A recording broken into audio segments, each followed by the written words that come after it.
Start. Great.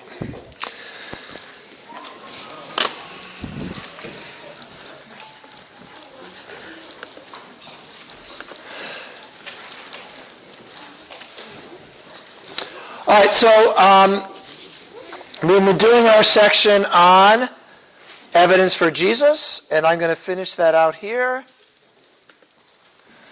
Okay, from current slide. Let me get on the same slide. Okay. Good.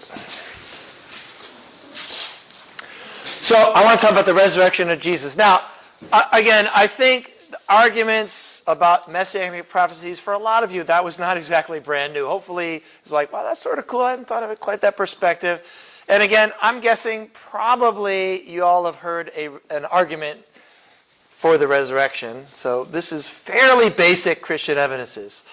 But you know what? They asked me to do a class on Christian evidences, and how could you not cover the resurrection in a class on Christian evidences? So I'm going to treat it as if y'all didn't know a whole lot on this topic, even though I'm sure a lot of you do. All right, and so the resurrection clearly is, if not the central myth, the central miracle. What kind of class is this? I believe it. That's a. Where'd you get this guy?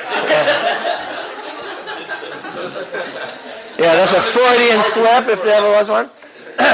The central miracle of Christianity, you could argue perhaps the incarnation is the central miracle of Christianity, is the incarnation rather than the resurrection.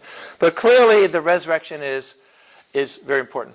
In fact, I think about the resurrection. A lot of times the things we worry about, what about this passage over here? What about this supposed contradiction? Well, what about the fact that Jesus was raised from the dead? What about my leader? And well, what about the resurrection of Jesus? Because if Jesus was raised from the dead, that answers practically every question you could ever ask. It may not answer which cereal you should eat in the morning, but I think it answers every important question, really. And every important question is answered. Maybe you need a little bit more detail there, but in essence, the resurrection of Jesus is very important. It's an essential part of Christianity. In 1 Corinthians 15, 13 through 19, Paul says, if Jesus wasn't raised from the dead, then your faith is futile and you're still in your sins. Yep. Wow. Well, that's certainly true. In fact, we don't just die with Christ when we're baptized, right? We're raised with Christ. Yep. 1 Peter 3, they were saved through baptism. And how? It's right there in 1 Peter 3, through the resurrection of Jesus Christ. If Jesus wasn't raised, then there's no life after death. And in Acts 17, Paul proves that the resurrection happened because of the resurrection of Jesus. And like I said in my sermon on yesterday morning and in Kansas City on Saturday, is that Feast of First Fruits, which is a foreshadow of the resurrection of Jesus. Jesus was raised on the day of First Fruits, and basically his resurrection from the dead is the promise of our future resurrection. So that's how we know that we will be raised, is because Jesus was raised. So there's lots of reasons. Now, this is a quote from David Hume, who's the ultimate skeptic, if you know much about David Hume. And he made the rather wise claim, or statement, I guess, extraordinary claims require extraordinary proof. All right, so, I don't know, proving that King David lived, all right, find a couple pieces of evidence, a little archaeological thing, tell the inscription, whatever. All right, good, we got David lived. Even proving that Jesus lived, it doesn't take that much convincing. Hey, there's a guy over there. I just believe you without even looking, There's a guy with 3 legs over there. I think I'd have to look for myself. You know what I'm saying? Right. And you got to admit, the claim that Jesus was raised from the dead, that is a fairly extraordinary claim. Yeah. And you can't blame the skeptic who knows nothing about Christianity for kind of scoffing at that. It certainly wouldn't be a natural occurrence. It would certainly be a miracle if it happened. So I think it's fair to say the burden of proof, if you will, is on the Christian, not on the skeptic, when it comes to the resurrection of Jesus. But I believe we have extraordinary proof, and that's what I want to talk about. Okay? So what we're going to do is I'm going to start with a number of facts. I'm going to start with 3 facts.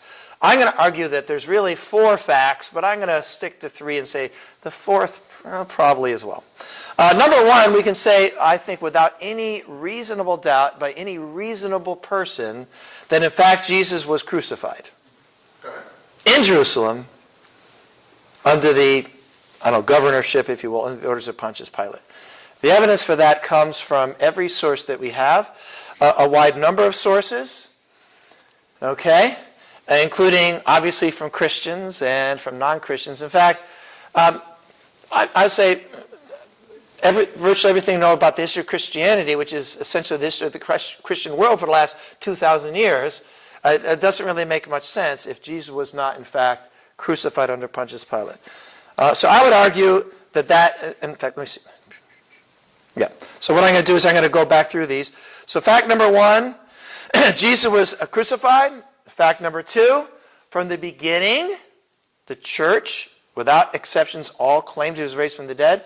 Fact, not opinion, not something that we have to really argue about. Fact number 3, the tomb was empty. So these are 3 facts. I think anybody who denies these as facts, they might as well deny that Civil War happened. They might as well deny that Julius Caesar lived or Alexander the Great was a general. These are that level of fact. Okay? So he was crucified, fact. All right?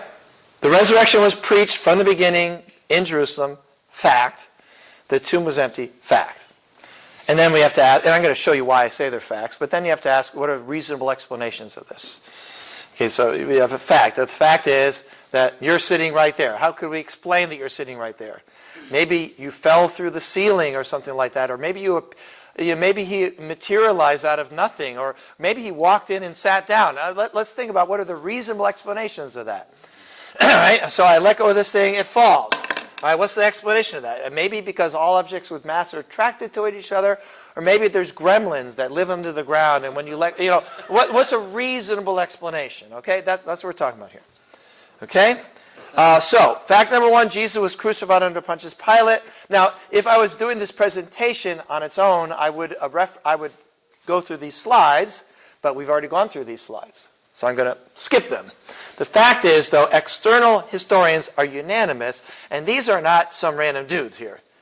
Josephus, who was very reliable and had every reason to deny that he was killed if it could be denied, as well as Tacitus and the Talmud and Thallus and all these other people. Okay. Fact number 2, from the very beginning, the church unanimously claimed that Jesus was resurrected. And people who don't agree with this, I say, don't know what they're talking about. Okay? But I believe any clear-headed analysis of the historical facts about the history of Christianity would agree that this was the case. So let's go to Acts 2:24.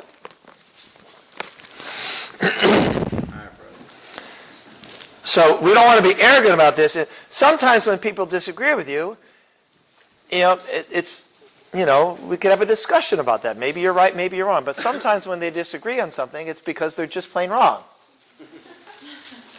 If they think it's warm in Columbia, Missouri right now, they're wrong. Talk about it. Okay? And if people think that the church, from the very beginning, from its moment of inception, did not teach to everyone that Jesus was raised from the dead, they're wrong. They're just plain wrong. It's not a matter of opinion. It's not a matter of balancing different arguments and evidence. They're wrong. All right, Acts 2:24. I'll start in 22. Men of Israel, listen to this. Jesus of Nazareth was a man accredited by God to you by miracles, wonders, and signs, which God did among you through him, as you yourselves know. This man was handed over to you by God's set purpose and foreknowledge, and you, with the help of wicked men, put him to death by nailing him to the cross. But God raised him from the dead, freeing him from the agony of death, because it was impossible for death to keep hold on him. Now, could Christianity have begun if people did not believe Jesus was raised from the dead? And the answer is no. I mean, and even historians in the last 10, 20 years or so have come around to making this point typically, if they're at least open to thinking about it, which is that whether or not Jesus was raised from the dead, it's clear that the early believers thought that he was. Because otherwise you can't explain how a small group of people with no money, no political power, hillbillies, all right, in the smallest, least important area on the edge of the Roman Empire, were able to spread this belief across the greatest empire in the world up at that time, in the face of the fact that their worldview was completely opposed to the worldview of the entire Roman Empire. If you don't allow for the fact that at least they believed that Jesus was raised from the dead, then you cannot explain that historical fact. All right, how else can we explain the growth of the church? And I think the answer is, oops, I keep forgetting to do this. All right, there you go. Sorry about that.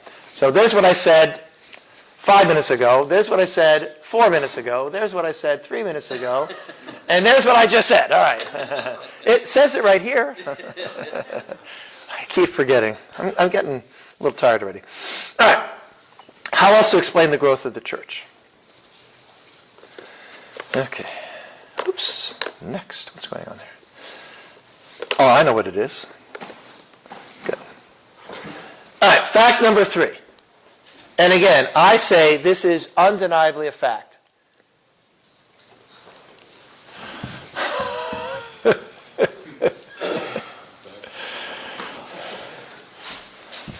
Fact number 3, here we go. Fact number 1, Jesus was crucified under Pontius Pilate in Jerusalem. Fact number 2, the resurrection was preached from the very beginning. Fact number 3, the tomb was empty. That's a fact. I guarantee you the tomb was empty. I'll throw it out there. How do I know it's a fact that the tomb was empty? Yeah. Even the critics were trying to cover it up. What would they have done? They would have produced the body. Right. All right. Obviously. Would Christianity have spread across the Roman world if there was this body in Jerusalem that everybody could see for themselves? Of course, it would have decomposed eventually, but, could that possibly have happened? Do you think the Jews would have, kept the body hidden? The tomb was empty. Okay? These are 3 facts. Now, I could list fact number 4, which is that Jesus was alive. In my opinion, that's the 4th fact. But I want to be somewhat humble about this, not to you guys, but to the skeptic out there. And I'm not going to list that as a in-your-face fact. If you don't believe it, excuse me, but you just need to stop not believing it, okay? I'm going to explain why I think that's the 4th fact. All right, but I'll just list these 3 facts. So number 1 is that he was crucified in Jerusalem under Pontius Pilate. Number 2, the resurrection was preached. And number 3, the tomb was empty. And this thing is not working. Yeah, it's on. It just keeps not working. All right, going on. So, what's the most reasonable explanation of these facts? Our poor brother's having a hard time right now. I can't blame him. He's getting a little frustrated. Maybe we should go off to, do they have fries here? What do they have for buying electronics here? Just buy a new one. I'll pay for it. Yeah, buy a new one. Buy it. I'll take it with me when I leave. All right, number 1. Possible explanation. Now, if you wanted, let's say you're in the ancient world or even up to fairly close to modern times, who would you go to? If you're looking for who's going to give you the best argument to explain these facts other than that Jesus was raised from the dead, who would you go to? If you think about it, it's sort of obvious, if you think about it. Who would you go to for the best? Who has the most at stake in proving that Jesus was not raised from the dead? The Jews. The Jews. So a good question to ask would be, what argument did the Jews use in the following centuries? Okay, what argument did they use? Now, I've heard 3 explanations for the fact of the empty tomb. Right? Number 1 is somebody took his body out of the tomb. Okay. Number 2, he didn't actually die. called the swoon theory. And number 3, Jesus was raised from the dead. Now, if Jesus was raised from the dead, then he's the Son of God. Then he is the resurrection and the life. He's the bread of life. He is the way, the truth, and the life, and all these other things. And I think that argument is, it's I don't know, virtually inescapable. So no wonder some people are kind of not wanting you to believe that Jesus was raised from the dead. So our 3 options then: the body was taken from the tomb, he didn't actually die, or he was raised from the dead. Now, I've heard other theories. The mass hallucination theory, I'll deal with that one. It's like, we're going way downhill really fast. Really fast. Okay, good. The stolen body theory. Okay, good. So who would have stolen the body? Let me see. Would the Jews steal his body? No? Why not? Because they want to show people. I mean, weren't they the ones who put the seal on the tomb so that nobody could claim to have stolen the body? Resurrected for the 6th time. All right. All right. There's no conceivable reason for the Jews to steal the body. Or put it this way, if they had stolen the body, it's so that they could produce it later. Okay? So obviously the Jews did. What about the Romans? Would the Romans steal the body?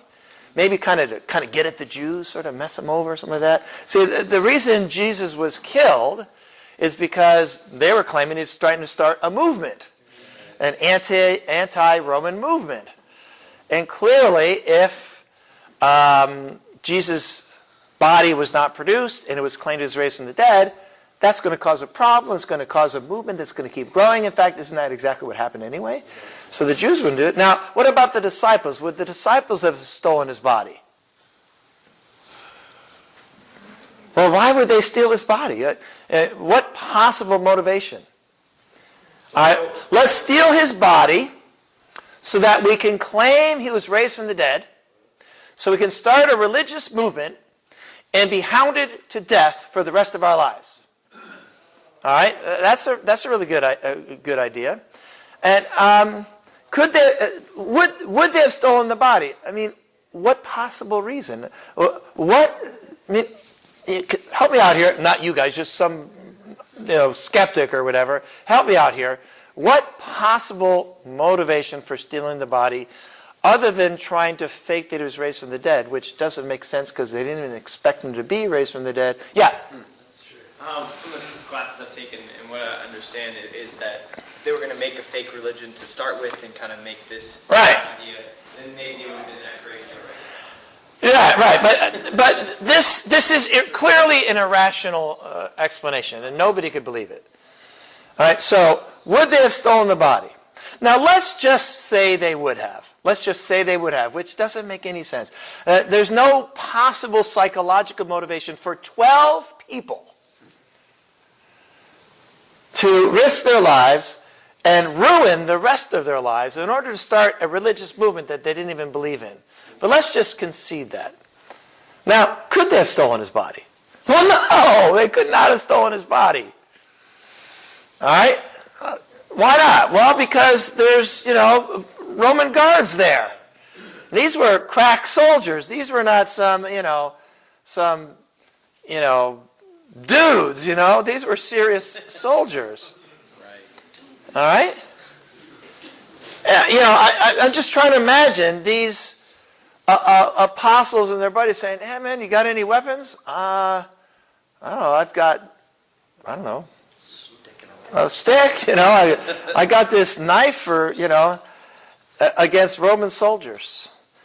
And besides, let's think about it. Now, what would the Jerusalem paper have reported the next day if they'd stolen the body?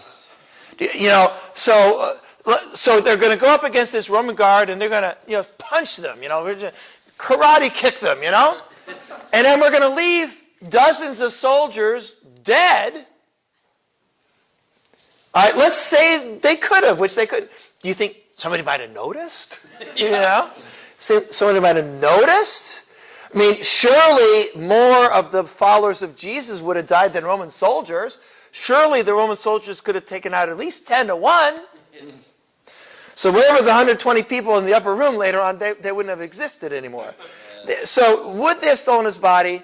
that's ridiculous. That's beyond even being worth proposing. And let's say that they would have. Could they have?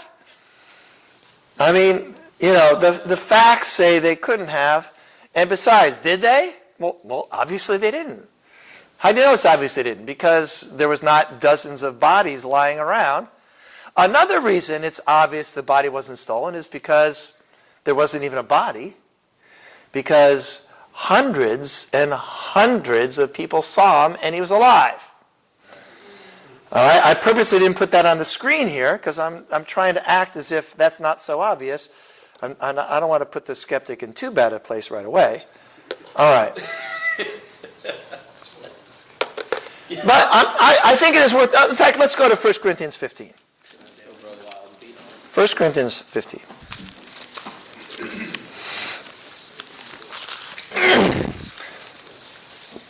So would they have done it? Help me out here. If anybody can give me even a possibly slightly believable reason they would have done it, I'd like to hear it. I haven't heard one yet. All right, let's say they would. Could they have? Well, obviously not. Did they? Even then, obviously not. One of the reasons is because he was still alive. 1 Corinthians 15. I love the way Paul puts it. I detect a note of sarcasm here, I think anyway. Let me see. Yeah. Verse 3. For what I received, I pass on to you as of first importance, that Christ died for our sins according to the Scriptures, that he was buried and raised from the dead on the third day, according to the Scriptures, that he appeared to Peter and then to the 12, and that he appeared to more than 500 of the brothers at the same time, most of whom are still living, though some have fallen asleep. So it's like Paul saying, if you don't believe it, ask them. Just ask any one of them. He wrote this letter probably in the 50s, around 25 years. And again, of the 500 eyewitnesses, I don't know, how many would you guess have died in the last 25 years? Maybe 20%. So, I don't know, let's say 400 are still alive. He's saying, if you don't believe it, just ask any of them. And these witnesses, it's not as if they were hiding in the dark. It's not as if people were not aware of them. Paul's saying, believe me, ask them. There were hundreds of eyewitnesses. All right? And so, clearly, one of the reasons I know they didn't steal the body from the tomb is because there wasn't a body, because the guy was alive. So that brings us to the second theory, the swoon theory. This first theory, the stolen body theory, is completely discredited.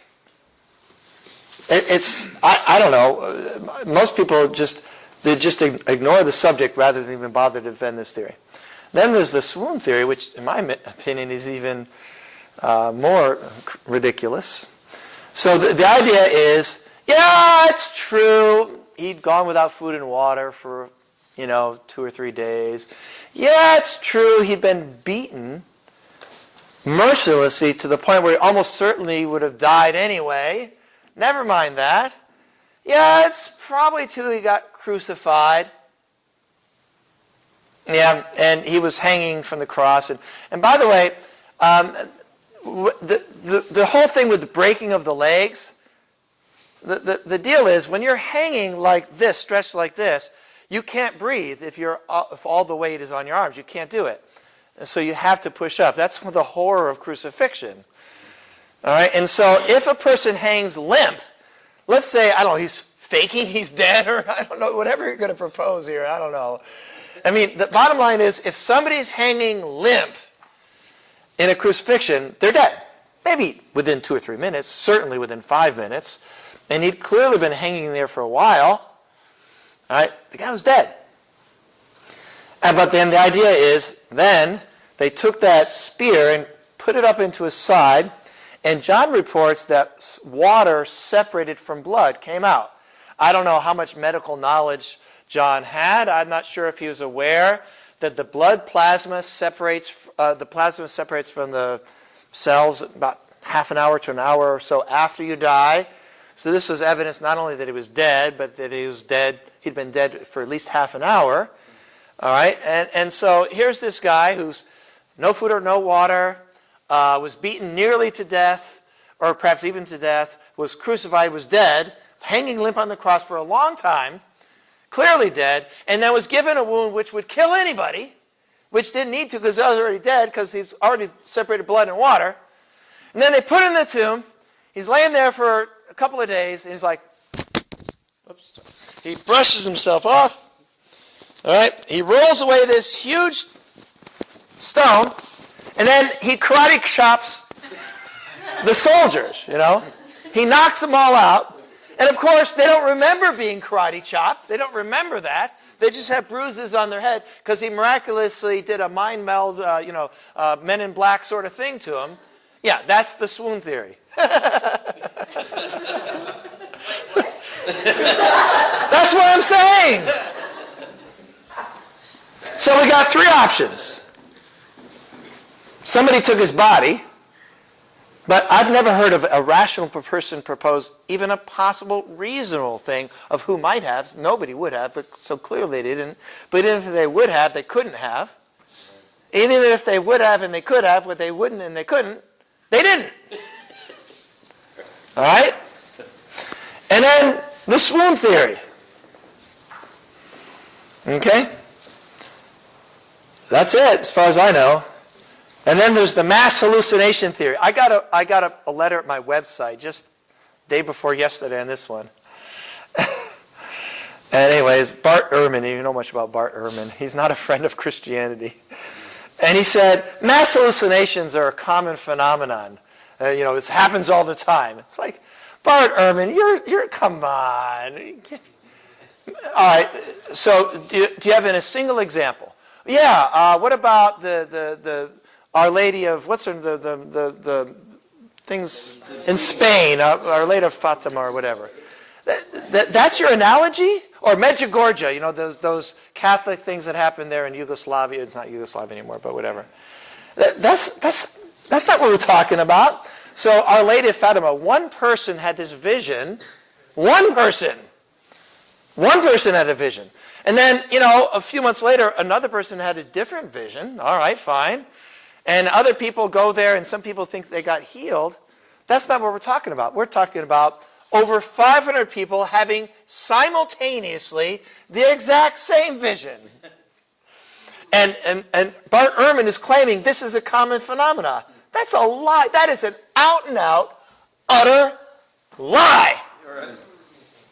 And yet he publishes this, and we're supposed to believe it. I'm telling you, there is not a single case ever recorded anywhere in history, period, of 500 people having the same hallucination. Wow.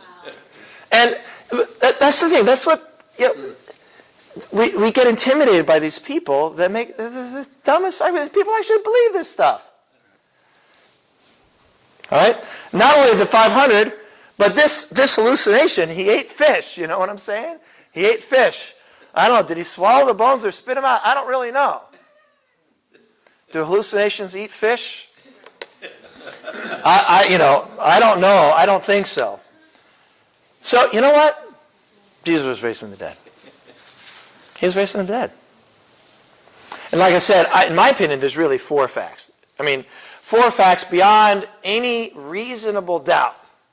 Now, I've been on a jury. I was on a jury a couple years ago, and this guy did it beyond a reasonable doubt, all right? I mean, his DNA was on the gun. His DNA was on the bullets in the gun. All right? His cell phone was used to make a call to somebody in the parking lot of that bank exactly the exact same time. And there's one lady in that jury who didn't agree that he'd done it beyond a reasonable doubt. Well, I don't know how you deal with people like that. She was a nice lady. But, what's the definition of reasonable doubt? But I believe Jesus was raised from the dead. Beyond a reasonable doubt. And one thing I want to just say, kind of a generic statement about Christianity in general. One thing I think we need to do is we need to learn how to separate the things we know because of the evidence from the things we believe by faith. All right, and let me list a few things that I know from the evidence, and therefore to deny it is to be irrational. And one thing I know from the evidence is that the Bible's inspired by God. I don't care what happens. My my church could fall apart. Every Christian in the world could go, leave the faith. But it's a fact. The Bible is inspired by God. Number one. Number two, the universe was created. Number three, life was created. All right. Number four, Jesus was raised from the dead. Now, if I have those four, some of the other stuff I don't really have to exactly have figured out. And that allows me to believe some things by faith. For example, I'm going to tell you right now, I believe in Adam and Eve. I believe in Adam and Eve, just, I do. But I believe in Adam and Eve by faith. Okay? Yeah. Got that? Yeah. Faith based on what? I don't know. You're coming up to an intersection. The light turns green. You go. Based on faith. Faith in what? That the other people are going to stop. Now, which takes more faith? I say it takes a lot more faith to drive through that green light than it takes to believe the Bible is inspired by God. And I'll tell you one thing, it takes a lot more faith to be an atheist. Oh my goodness. So I believe that I'm going to go to heaven. But I have no evidence. For me to try to tell you I can prove I'm going to go to heaven, that's ridiculous. I believe God's in control.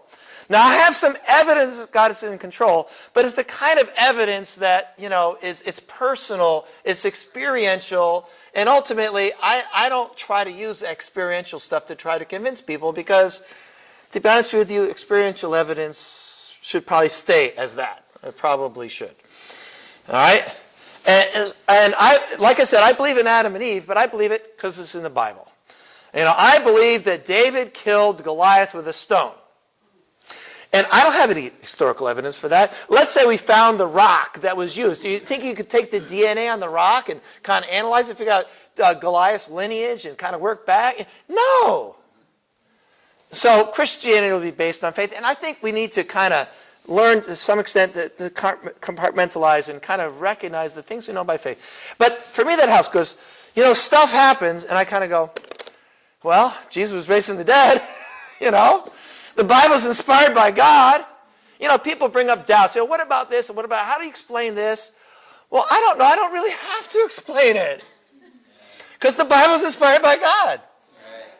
Well, what if this thing got copied and therefore this particular verse is changed? So what? All right, so I think that's worth bearing in mind. All right, great. So I think that ends that one. Resurrection was prophesied, prophet implications. All right, great. And then the ascension, all that sort of stuff. Great. Oh, how did we get there? Oh, did you put them together in the same? Yeah, you must have. All right, great. That's the next presentation. Okay, good. But for me, I have to hit the escape button, and I have to pull up the next thing. Okay, great. Reliability and inspiration of the Bible. In the meantime, are there any questions?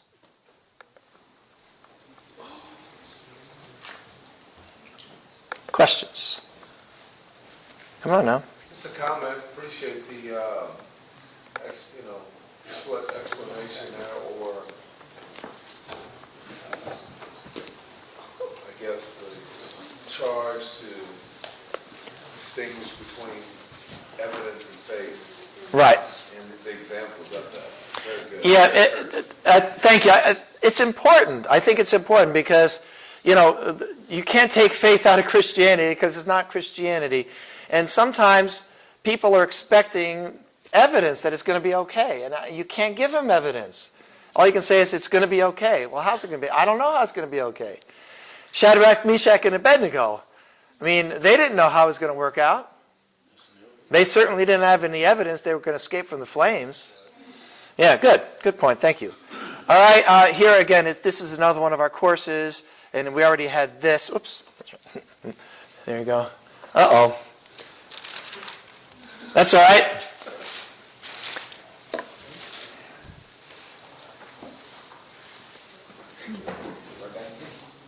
It worked for a while. All right. Great. So now I'm going to talk about the reliability of the Bible. Inspiration, inerrancy, and reliability of the Bible. That's important. Now, this whole section we did on Jesus, that was weapons. That stuff you want to get that stuff out there. The idea of messianic prophecies, claims of Jesus, and the resurrection. Got that? Messianic prophecies, claims of Jesus, the resurrection, and I kind of skipped the whole thing about the miracles of Jesus because of time. Those are 4 sort of evangelistic tools, Christian evidence tools you can have. Now I'm back to defending as opposed to using this to convert people. So these are things related to defending the Bible. Okay, great. Good job, brother. All right, so how to handle apologetic questions, New Testament documents, New Testament canon, Old Testament documents, Old Testament canon, scriptures and other religions, defense of biblical inspiration, defense of biblical inerrancy, dealing with supposed Bible contradictions, etc. Okay, so that's the whole idea about the reliability of the Bible.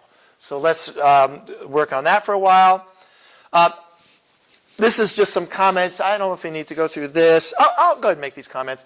When you're defending the Bible, I think this is just sort of generic comments on how to deal with questions that people bring up. Don't overreach. Don't oversell the evidence. It's tempting to use arguments that are, not completely solid. There's lots of times I've made arguments, and later on I realized that argument. There's a hole in the argument.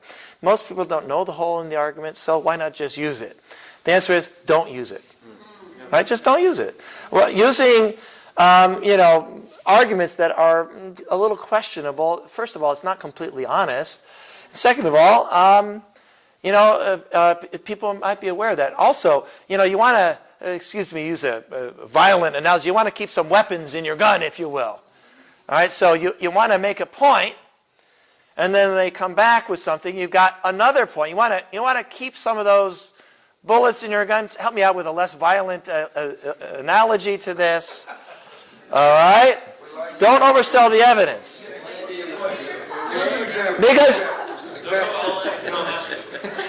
well, for example, with messianic prophecies.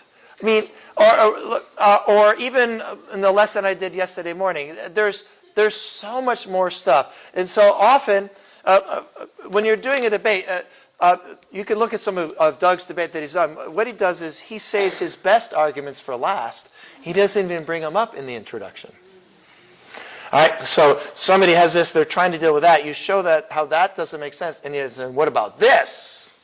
That's rhetoric. That's a rhetorical tactic there. Don't paint yourself into a corner. This is especially important in talking about the inspiration and inerrancy of the Bible. All right, is the Bible inerrant? Well, we're going to find that that's the answer is yes, it's inerrant. But the way you present that claim, I think, is important. We'll talk about that. So, particularly in reliability of the Bible. For example, saying, the New Testament canon has been set since 70 AD, and anybody doesn't agree with that, it's probably better to be a little bit more conservative, because it's my opinion that the New Testament was essentially set by the first half of the 2nd century. I believe that. I believe that there was virtually no significant doubt about all 27 books. But when I'm giving a class on this topic, I present a more conservative version of that. All right? And then what I've got is plenty of evidence I can up the game. Okay? Don't undersell. Don't be afraid to say confidently what you believe. But don't undersell. Leave some ammunition. There you go. Leave some ammunition. Be confident. You know what? You're right. That's the bottom line is, you're right. How do you know you're right? Well, because the Bible's inspired by God, and therefore you're right. So this person who may be presenting an argument, who have no idea why they're wrong and you're right, fact is, they're wrong and you're right. Okay? You have this nice advantage.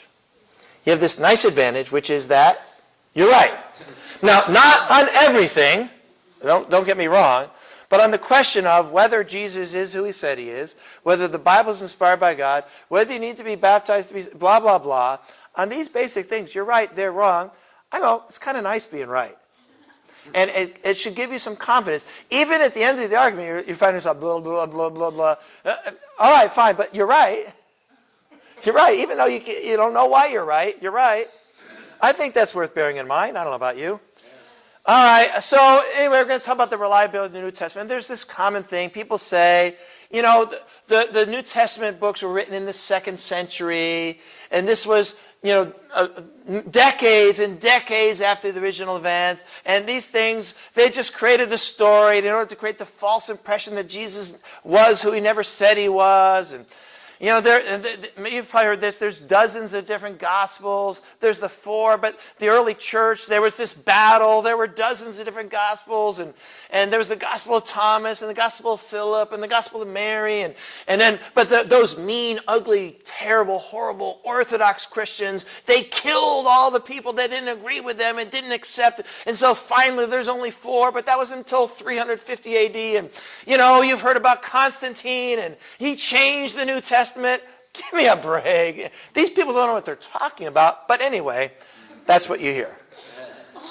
All right, Constantine became an emperor, and he took, everybody, their favorite doctor was taken out of the Bible by Constantine.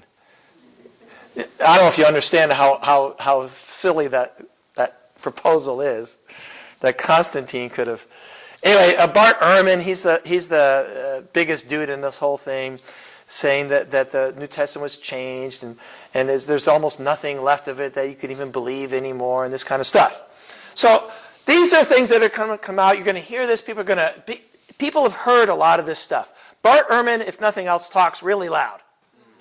And the History Channel, which is, of course, totally reliable, is completely great at separating good stuff from bad stuff, as you know. And, and the magazines and websites just do a really great job of giving people clear-eyed, reliable information. So this stuff's going to be out there. I think we need to be prepared to answer it. And I think probably this is important for our younger Christians to have this kind of information. So I think you should consider at least presenting some of this in your ministries. All right, let me see. I've got a little section on the Gospel of Judas. I'm going to skip that, even though that's kind of interesting. I'm going to skip all that. It's kind of cool in a way. It basically would stand in for all these other supposed gospels. The Gospel of Thomas, you've heard of the Gospel of Thomas. There's an interesting thing in there where basically it's talking about Mary. And it's something like, Mary had to die and come back as a man because no woman could go to heaven. There's weird stuff like that. Yeah. There's some, in the Gospel of Thomas, there's a couple of quotes that are kind of recognizable. And there's a few quotes that they sound like what Jesus would say. And then there's this stuff, it's like, you're kidding. If you want to have your confidence in the New Testament to be built up, go ahead and read some of these other things. In fact, don't just read the Gospel of Thomas or some of these the Gospel of Judas. In the Gospel of Judas, the God of the Old Testament is an angry, horrible, disgusting creature. And, and Jesus is an emanation of an emanation of an emanation. And in the Gospel of Judas, Judas is the good guy. And Jesus says to Judas, thank you very much for getting me killed, because now I can get rid of this body that was never me anyway. All right, and you compare that to Matthew. Here's an interesting fact. This is a fact. There were these Gnostics, all right, and they were writing all these things in the 2nd and 3rd century. There was a guy named Marcion. That doesn't mean he comes from Mars. His name happened to be Marcion, Marcion. And Marcion produced his own list of scriptures, and he eliminated all the Gospels except Luke. He eliminated, basically it was the letters of Paul and Luke and part of Acts, and that was it. You know what he didn't include is any of these other books. Even these Gnostics who wrote these books never, ever tried to put them in the Christian canon. The canon, this is a fact. I'm not just saying this so you'll believe me. This is a fact. The canon of the Gnostic movements were the same 27 books we have. All right? But these people don't say that. All right. Da Vinci Code. Yeah. Here's. I don't know. You guys remember the Da Vinci Code? That's so old. So probably kids don't even remember that anymore. But all right. Let me see here. Yeah. Almost everything our fathers taught us about Christ is false. Da Vinci Code. All right, there's a good one. Constantine turned Jesus into a deity who had existed beyond the scope of the human world, an entity whose power was unchallengeable. It was all about power. The early church literally stole Jesus from its original followers, hijacking his human message, shrouding it in an impenetrable cloak of divinity, and using it to expand their own power. So the claim here is Constantine and a bunch of other dirty, ugly, terrible Orthodox Christians, they changed the New Testament, and they changed it so it said Jesus was God. Okay? And I want you to kind of understand why that doesn't make any sense. All right, let me skip. Oh, he mentions the 80 different Gospels in that thing. There aren't even 80. In fact, the Gospel of Judas, you know the Gospel of Judas? The Gospel of Judas does not have the account of Jesus' birth. It does not have the account of Jesus doing any miracles. It doesn't have Jesus telling any parables. It doesn't have Jesus dying. It doesn't have Jesus raising from the dead. So how is that a gospel? Yeah, gospel all right? is good news. Right? It doesn't have anything that a gospel would have. Neither does the Gospel of Thomas have any of those things. So these other supposed replacement gospels don't have the story about the death and resurrection of Jesus. All right, so, anyway. All right, let me get to the good stuff. Okay, good. So let's talk about the manuscripts. All right, we have manuscripts, canon, scroll, codex. These are all nice little big, long, fancy words. I'll skip all those definitions, even though they're nice definitions. Papyrus, vellum, parchment, uncial, cursive, minuscule. That's all fancy terminology. All right, here we go. This is an uncial manuscript. This would be the oldest kind. I can't use. Let's pretend I was pointing at it. Right? Go to the center of that circle. That's an uncial manuscript. That's Greek manuscripts as written. They were all capitals. No separation between words or paragraphs. They just first letter in the book of John, letter, letter, letter, letter, letter, letter, letter, letter, letter, letter, letter, letter, last letter in the book of John. Would it be more difficult to make accurate copies of these things than an accurate copy of, say, something written with spaces between the words? Yes. This is a minuscule. Minuscules that would have capitals and small letters. Those weren't produced until, I believe, somewhere around the 6th or 7th century. So all the early manuscripts are uncials. I don't even know if that's how you pronounce it. That's my best job. By the way, here's the trick. If you don't know how to pronounce big words in the Bible, just say it really fast and sound very confident. They'll never know the difference. All right? Don't do this. Just pretend. It's a godly kind of pretending. All right? So this is a codex. Codices were on vellum. Vellum is made from skin. All right, skin of calves, typically. Codex Vaticanus, Sinaiticus, these are the most important manuscripts. The most important manuscripts are vellum manuscripts, but the earliest manuscripts are papyrus. All right, there was a war between Alexandria and Pergamum, essentially, and Alexandria cut off the supply of papyrus to the Greek churches, so they started doing more vellum and less papyrus. Plus, there was less papyrus there in Egypt. They kept cutting it down. Okay, so these are different manuscripts. All right, this kind of gives you a feeling for the reliability of the New Testament, just in terms of sheer numbers. All right.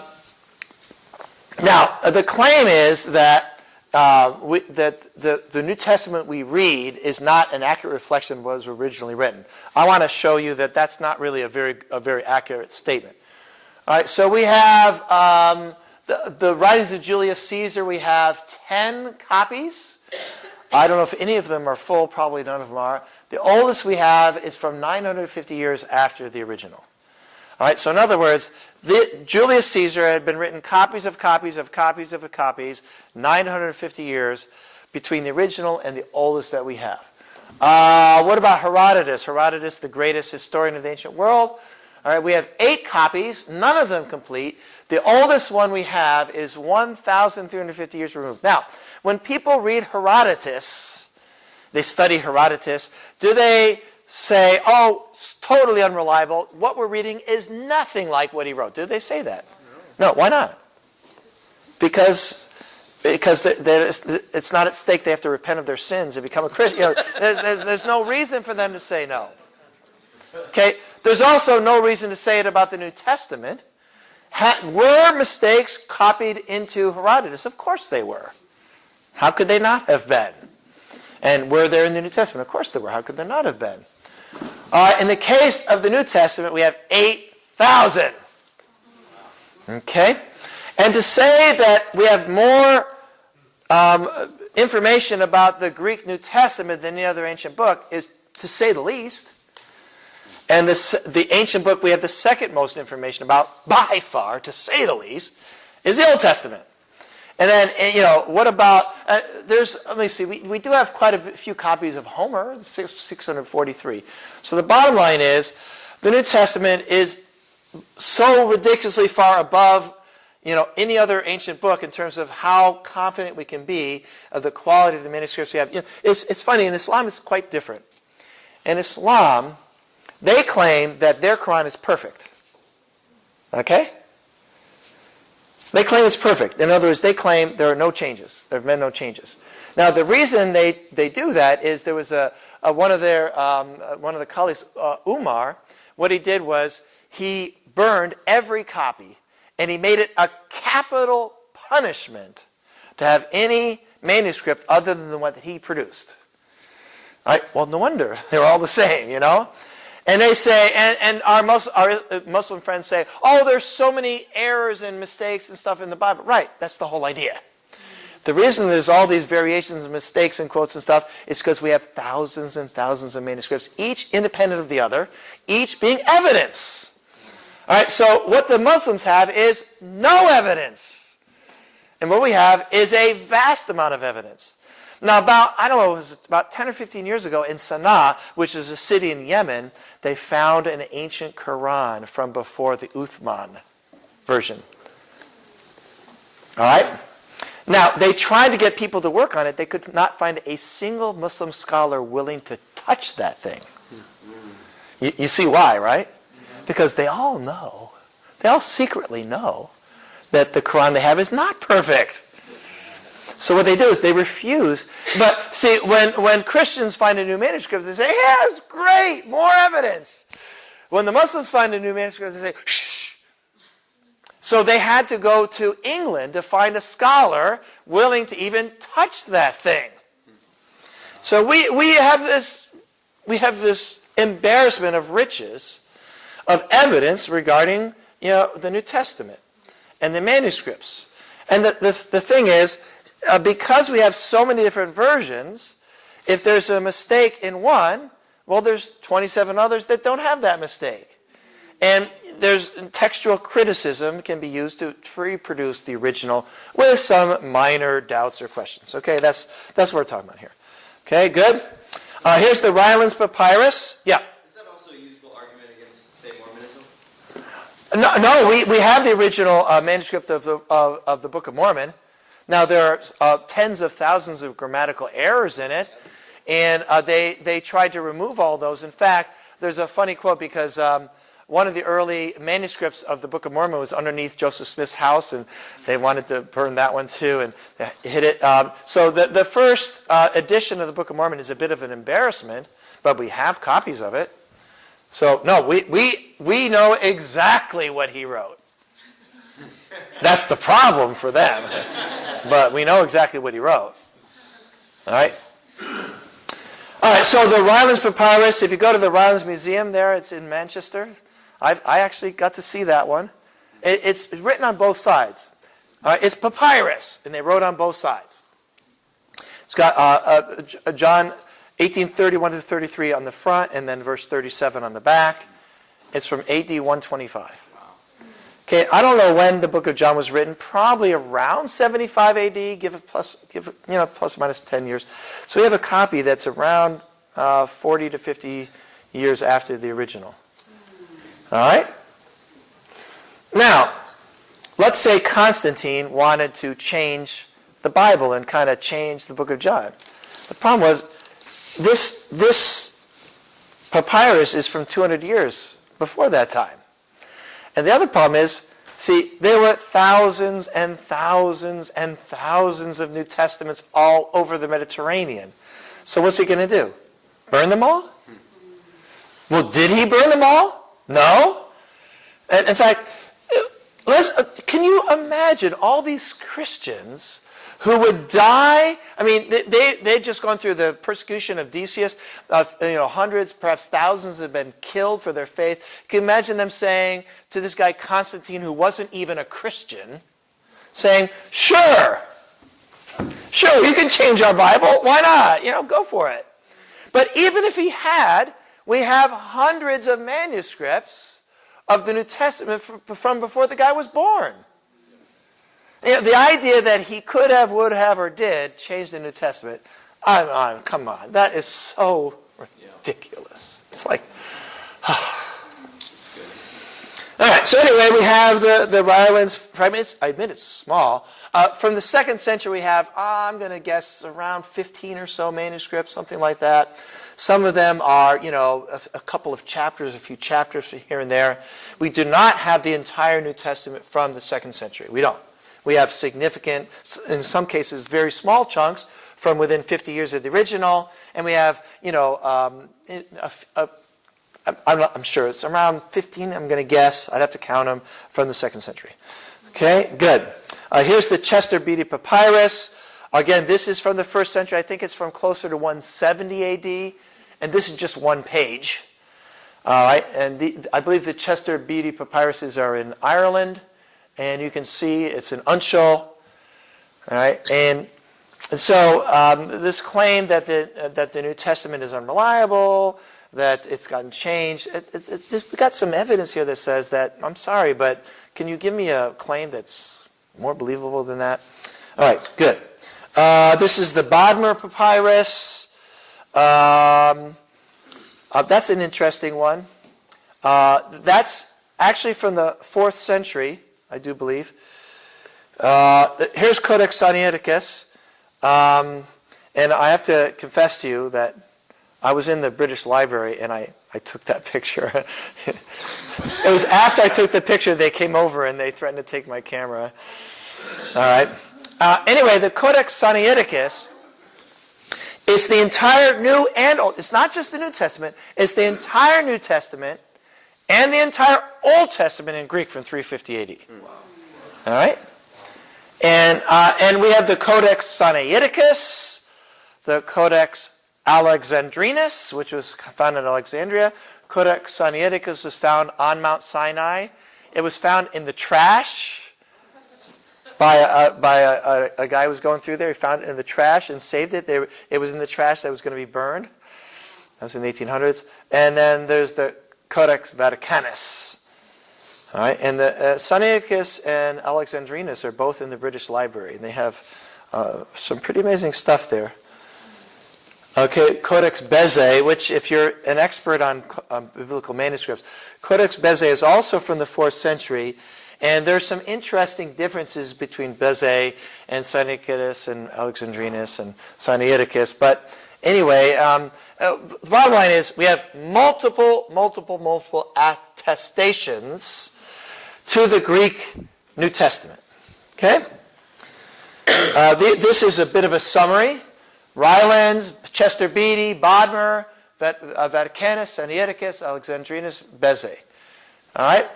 Again, Vaticanus, Sinaiticus, Alexandrinus, and Bezae are entire New Testaments. All right? And Bodmer, we saw that one, Beatty, Rylands, and we have a few others that are in the 2nd century. Okay? This is the Magdalen manuscript. It's been estimated to be 175 AD. You get it? We have enough of these. I think we're time to go on to the next thing. All right. There are different strains. In other words, those who study these manuscripts can notice, wow, these manuscripts, because there are slight differences. Let's be honest about it. There are slight differences. A spelling here, a word change there, word order there, and then a couple of fairly significant differences I'll tell you about. And from these things, you can tell it seems to be there were family manuscripts used primarily in the western part of the Roman Empire, but a number of them show up in places like Egypt and Jerusalem and other places. So there was the Western, the Alexandrian, the Byzantine, and that's a bunch of specialized stuff. Then I think we can agree on that. Okay, not only that, we have many translations. We have the Coptic, the Syriac, the Latin, and we have a number of translations, including Latin translations made in the 2nd century. So it's like a snapshot. Even if we don't have the oldest manuscript of the Latin translation, if we know the Latin translation was made in the 2nd century, what we have is a snapshot. It's essentially, this was how the Greek manuscript that existed in the 2nd century, how it was translated into the Latin. Okay, we have a number of those. That number I showed you earlier, 8,000 manuscripts, that's 8,000 manuscripts of the Greek New Testament, not counting the something like 20,000 of Coptic, Syriac, Latin, and other ancient manuscripts. So we have a wealth of information. Now, another thing that would help in determining the reliability of our Greek New Testament is the quotes. Clement of Rome, writing in roughly 95 or perhaps 96 AD, quotes from 10 of the New Testament books, Matthew, Mark, Luke, Acts, Romans, etc. Ignatius, 108 AD. You can see the list of things he quotes from. In fact, it's been stated that you could reproduce the entire New Testament from just quotes of the early fathers before 300 AD. Before, say Constantine, for example. So not only would Constantine have had to burn all the other Bibles, which we know for a fact he didn't, he would have had to dig up all the other things that were lost in attics and caves or whatever that were discovered, 1,500 years later. He would have destroyed all those other ones as well if he wanted to produce a fake Bible. The premise of the Da Vinci Code is really quite interesting. Okay, so nearly the entire New Testament can be reconstructed from quotes of the Church Fathers in the 3rd and 2nd century. That's a fact. Okay, and again, often they paraphrased. Often they did. So it's not as if you can take their paraphrases as, you can't necessarily improve or correct the New Testament, but it clearly, so it's sort of side evidence, but it's additional evidence so that we can know not only what was in the New Testament, but how the church interpreted it in the 2nd and 3rd century. So that's pretty good to know, I think, as far as giving us some confidence. All right, now let's talk about the mistakes. All right, so there's an uncial manuscript. Now look at the thing below. Not everyone who says to me, Lord, Lord, will enter the kingdom of heaven, but only he who does. It's a little bit harder to read that than if there's not spaces between the words, correct? Why? Because there's context. And again, if I saw, I don't know, the word, let's say, H-I-L-L. You see the word H-I-L-L. If you're reading a book and if you saw H-I-L-P, you're going to go, H-I-L-P. And you think, one of those letters is obviously wrong. All right, H-I-L-P, P-I-L-P.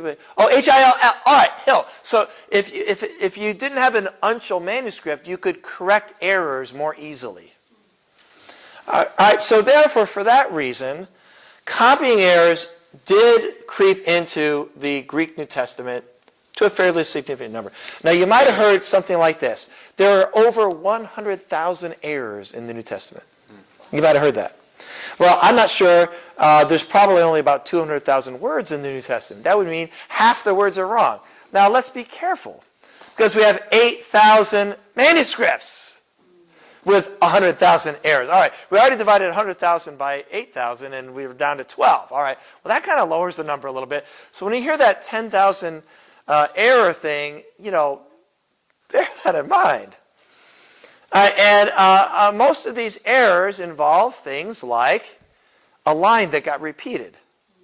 All right, so they're copying.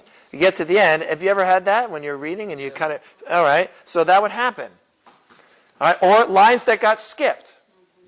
Well, why is that not a problem? Because we have thousands of manuscripts. And if a line gets skipped, first of all, when a line gets skipped, you're missing parts of words, because the line would end in the middle of a word. So, these things tended to not change the New Testament. All right, occasionally, people would be reading it. While they're copying, they're also reading. And it's almost better to not read it while you copy it, because if you're reading it, your mind's going to tell you it should be and instead of or something like that. Yesterday morning we were doing on the Mountain of the Lord, and I thought it should be, I thought it should have been a different preposition or something like that. So the bottom line is errors crept in. Slips of the pen, lines repeated. Scribes attempted to improve the text. Now, there are some cases where we have more than one version of something in Luke and then a parallel version in Matthew. And what these people would do, bless their hearts, is they would have a more difficult reading in Luke, say, than in Matthew. So in Luke it would say something that's like, wow, that's kind of hard to accept. So they'd say, well, what I'm going to do is I'm going to make the one in Luke be the same as the one in Matthew. They would figure that maybe there's an error there. There wasn't an error there, but, bless their heart, they're trying to... And so generally these things can be detected simply because what experts do is they say, here's Matthew, here's Luke. Now in some of the manuscripts it's different. Some of the manuscripts it's the same. Common sense says if somebody changed it, it's more likely that they're going to change it in order to, in quotes, improve it. So generally they keep the more difficult reading, the one that's like, really? Jesus said you have to hate your father and mother? So you see what I'm saying? So many of these attempts to improve. And then sometimes what they do is they put a comment in the margin. Is it John 5 or is it John 4? The man at the well. The healing of the man at the well. And there's that part about the angel who would go into the water and that kind of stuff. You know what I'm talking about? Thank you. John 5. Well, probably what happened is one guy, he was copying the Bible and he's putting a little comment in the. Have you ever put comments in the margin of your Bible?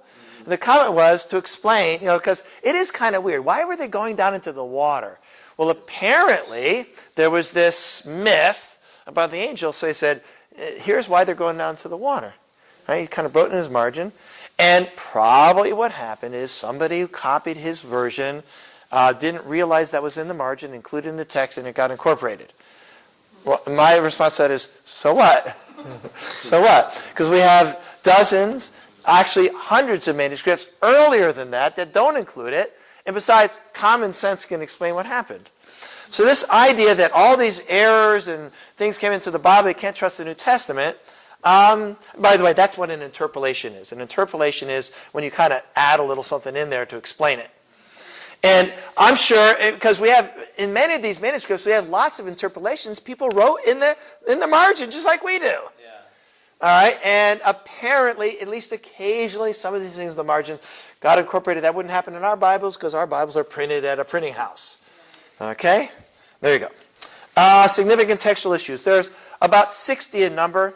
These are things, for example, a word where there is at least some doubt. Some doubt about what the right word is. 60. Out of the entire New Testament. Out of these 100,000 supposed errors.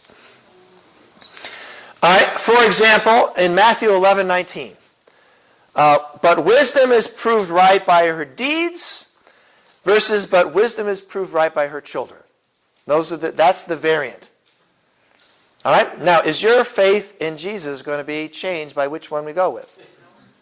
Okay? In fact, basically the one is the interpretation of the other. All right? So I'm going to guess, and I'm just throwing it out there. Probably children was the original. And then somebody thought, well, what's that mean? Well, let me help them out. Deeds. So probably somebody crossed out children, put deeds in the margin. But, all right, so this is one of those 60 errors. And therefore, we throw out the whole New Testament. We don't believe in Christianity, and we can't trust anything. Probably Jesus wasn't raised from the dead. Yeah, probably he really didn't say he was God. And by the way, when Jesus says, before Abraham was born, I am, that's not one of the textual things to doubt. You know what I'm saying? So do we lose the resurrection of Jesus? Do these textual errors, do these bring into doubt whether the Bible says, what are we saying here? Okay? All right. So anyway, by the way, what you can do is you can compare it to Luke 7:35. And I can't remember. Luke 7:35 has one of those. I can't remember which. So probably the one that's different is the correct reading. But, all right, let's just say there's doubt about this. I say there's not much doubt. Let's say there is. Is this going to change Christianity in any way? No. So what's all the hullabaloo? That's an old word. All right, good. All right, age and quality of witnesses, unharmonized reading is preferred. The more difficult, these are rules. Age and quality of the witnesses. For example, let's say I have a manuscript from the 11th century, which is different from a manuscript from the 2nd century. Which one are you going to prefer? The one from the 2nd century. All right. Now, were there any copying errors in 2nd century manuscripts? Probably.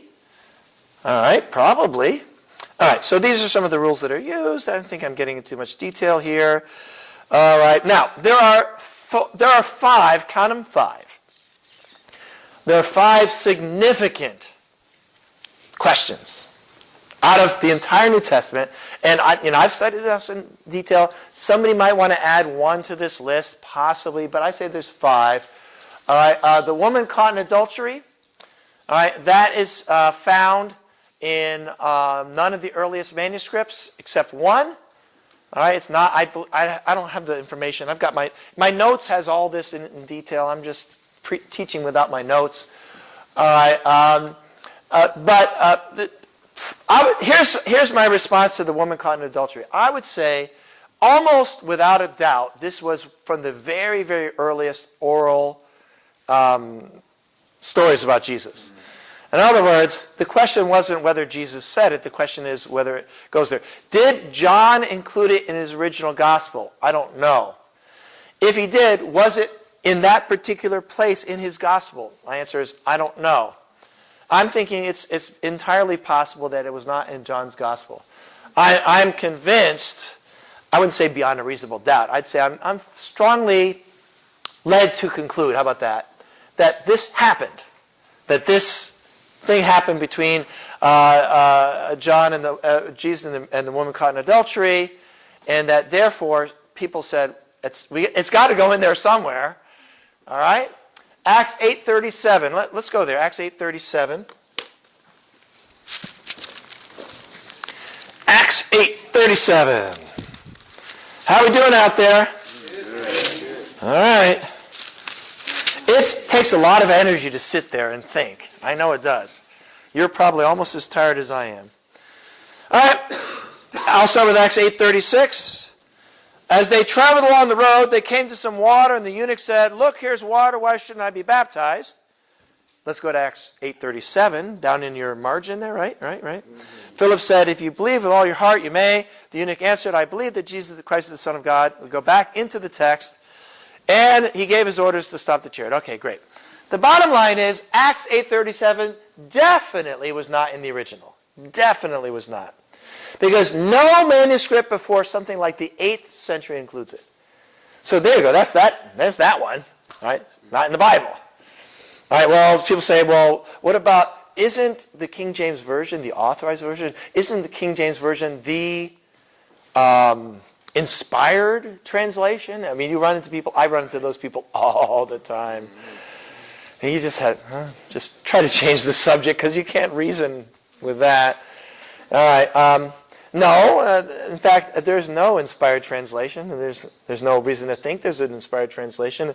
King James is a pretty good translation, but the bottom line is, when they made the King James translation, they were using only something like 5 or 6 Greek manuscripts, and none of them are older than around 1100 AD. So there you go. All right, so that probably would explain why it got in there. Again, if you read Acts 8:37, you can see somebody having put, I bet somebody put in the margin, and then it got pulled in. Same with 1 John 5:7. These three testify the faith, Again, somebody's trying to explain it, It's kind of a nice explanation. John 5:4, the angel stirred the water. So, and then Mark 16:9 through 20. So, the middle three, Acts 8:37, 1 John 5:7, John 5:4, end of story, they were not in the original. End of story. So much for that, leaving any doubt about our New Testament. All right, John 7 probably was not in the original, but I'd say almost with very little doubt, that actually happened. Jesus actually said that. It was part of the oral tradition that was incorporated at some point. Okay? And then Mark 16, 9 through 20. That's the hardest one of them all. Probably that was not in the original Mark. Okay? Sorry. All right. So if you're trying to tell somebody they need to be baptized, first, Mark 16 is pretty good on that, Those who believe and are baptized will be saved. Those who do not believe will be condemned.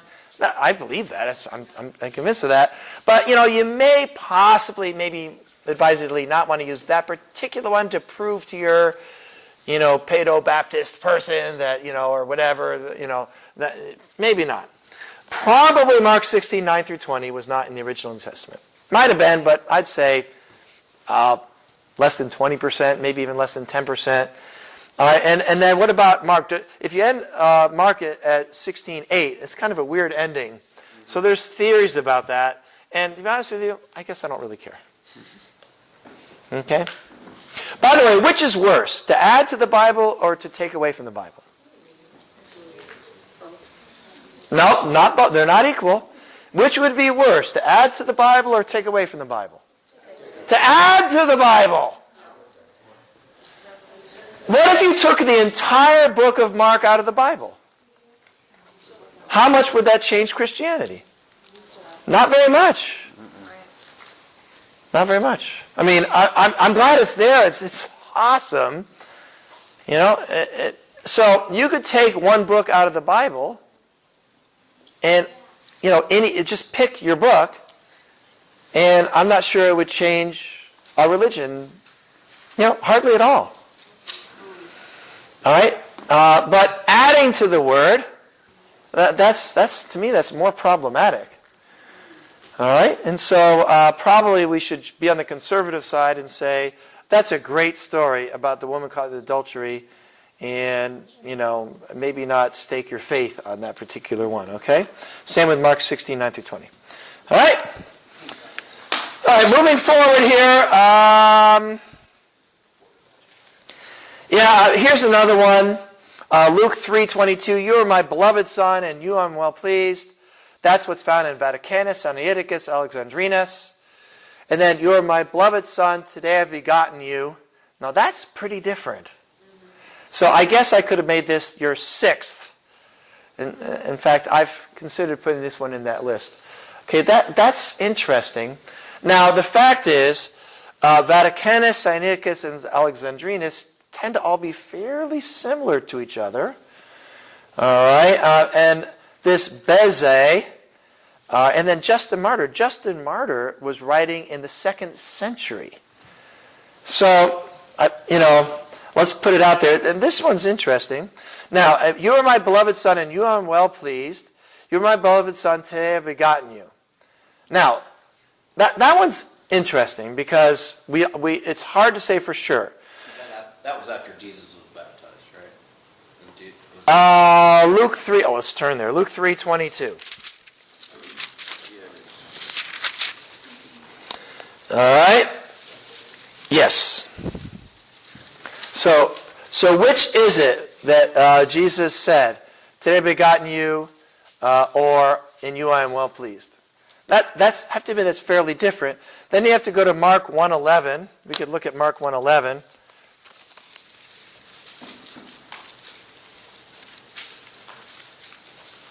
Mark 1:11 says, and a voice came from heaven, you are my son, whom I love. With you I am well pleased.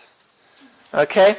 Now, it's possible, if you go to Psalms 2:7, it's possible that whoever produced the manuscript that led to Beze had incorporated Psalms 2:7 into the text of Luke 3:22 in order to make a point.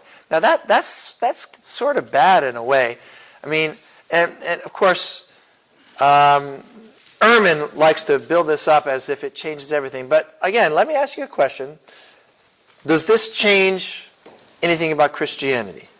For example, is there a question about whether God was pleased in Jesus? And we can go to the Mount of Transfiguration, and we can see that he was. All right. Was Jesus begotten of the Father? All right. Yes. All right. So I don't see this as raising any significant doctrinal issues. All right, great. So let's move on here. And all right, this I don't know why I put this in here. Okay, I'll skip that. Even though that's actually Bart Ehrman conceding there's certain things that are clearly true about the New Testament. All right.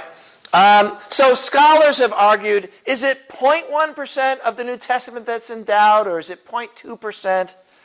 All right.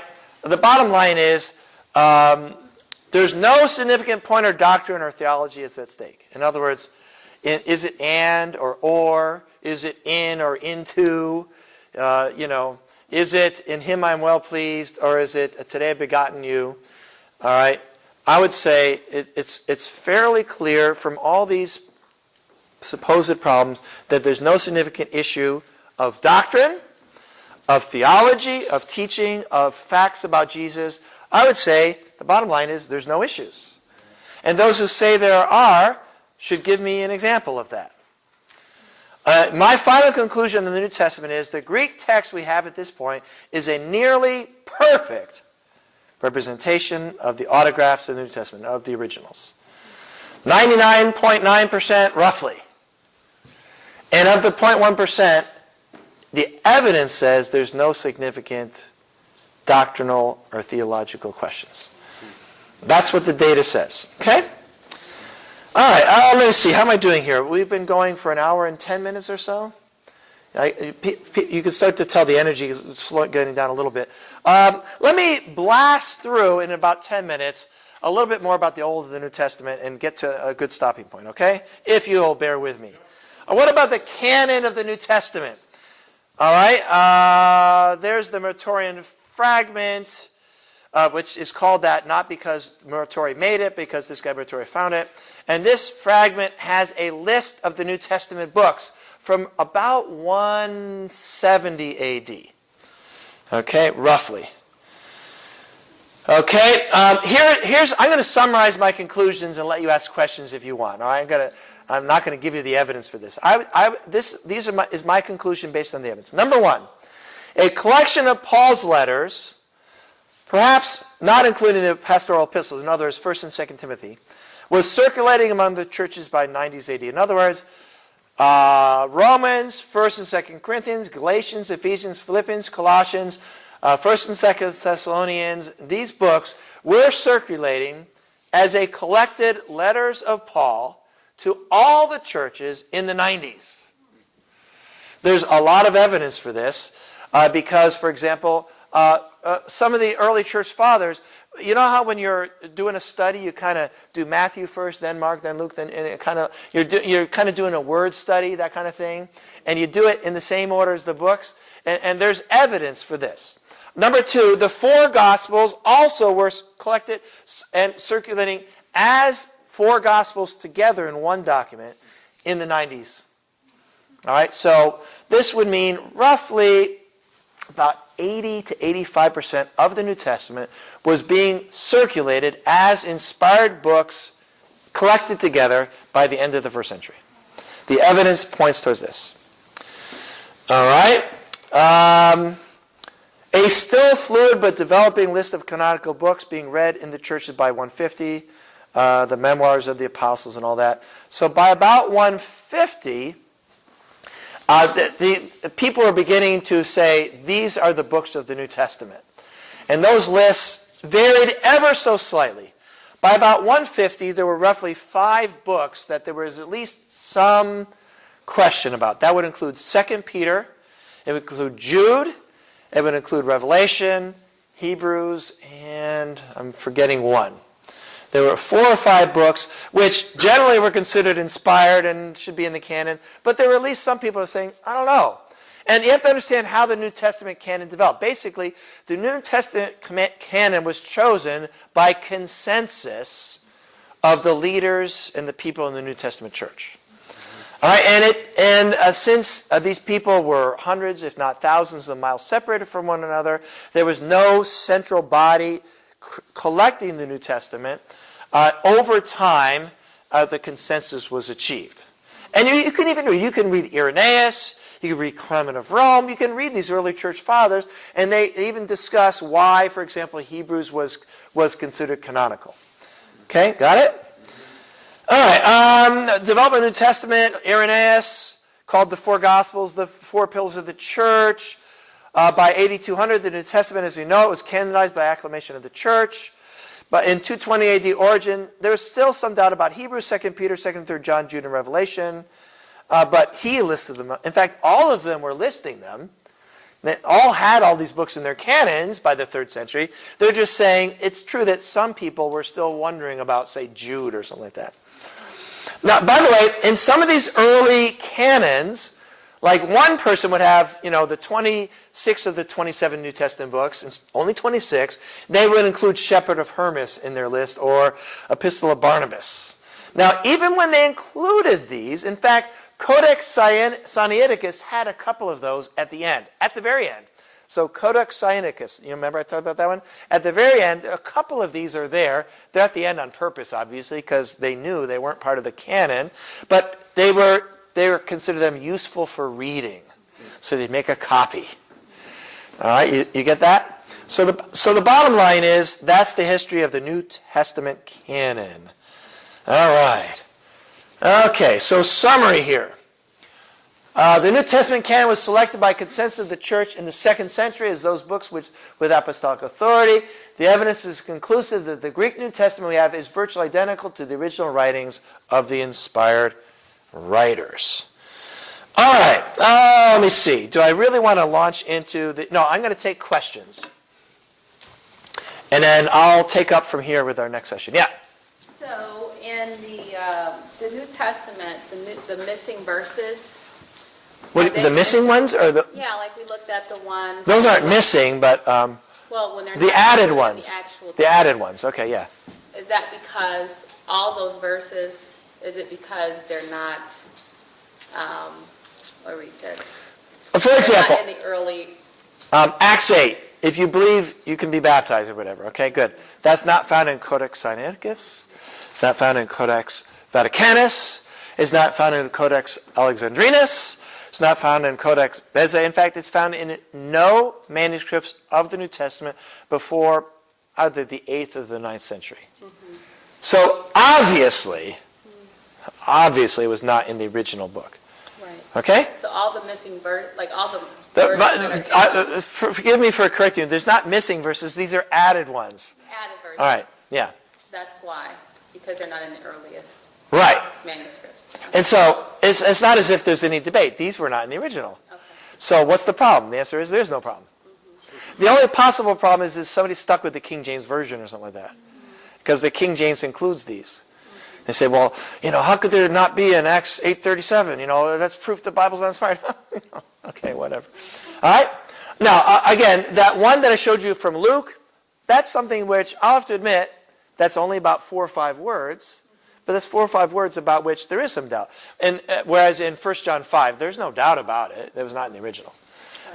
John 5, no question about it. It was not in the original. And it's not even an issue. Okay?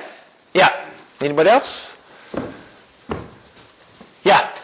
Do you think if this is enough to hang somebody up, kind of what you're talking about, those early arguments kind of being smoke screens, do you think, something like this can kind of get someone to question the legitimacy of the whole Bible, Well, certainly that's what Muslims try to do, that's for sure. They try to grossly exaggerate the case. And then it's interesting, what Muslims do, their best friends are atheists and people who hate God and hate Islam. It's kind of, that should make you a little bit, wondering about them. They love Bart Ehrman, but they even have the nerve to abuse Bart Ehrman and make him say stuff that he would never say. That slide that I skipped, basically it's Bart Ehrman saying, when these Muslims claim such and such, they're crazy. That's even Bart Ehrman, who's the most obnoxious atheist guy and God hater in the world. I'm slightly exaggerating. He might even actually be a nice guy. I never met him, all right? But either way, even Bart Ehrman would say, oh, give me a break. The idea that, that Jesus wasn't, that the Christian church, that Jesus wasn't raised from the dead, or the idea that, some of these things Muslims say about Jesus, they say, give me a break. So yeah, absolutely. Certainly, if you talk to Muslims who've been indoctrinated by these imams, they're already set up to have all this stuff grossly exaggerated into something that it's not. And they're taught this stuff, I'll guarantee you. Yeah. One thing you can do too, just kind of talking about smoke screens, is being able to find out what their real objection is. And if they say something out there that's just kind of ridiculous, you can say, that's a really good question. Besides that, is there anything else that you doubt? And then they throw up another one that's pretty common. And you say, okay, so this and this. Besides that, is there anything else? Those are really good questions. And that takes their defenses away. Where if you just come back and try and hit their smoke screen, they just close up and you'll never get them to open up. Or if you say, that's a really good question, is there anything else? And you get it all, and you'll get them to the point where they say, no, besides that, that's about it. Yeah, and then you can attack it. Yeah, there's a book that came out a couple years ago by this guy Kokel. I don't know if you ever heard of him. And I wouldn't go for his doctrine, but he's pretty good. And the title of the book is Tactics. And he goes into that, and he talks about how to disarm people, how to put them in a defensive position, not as in being defensive towards you, but to take the initiative away from where they're trying to steer it, learn how to steer the conversation in the correct direction, learn to detect different kinds of arguments, those kind of things. So I don't like everything about that book, to be honest with you, but I think he certainly mentions that kind of thing. Oh, yeah.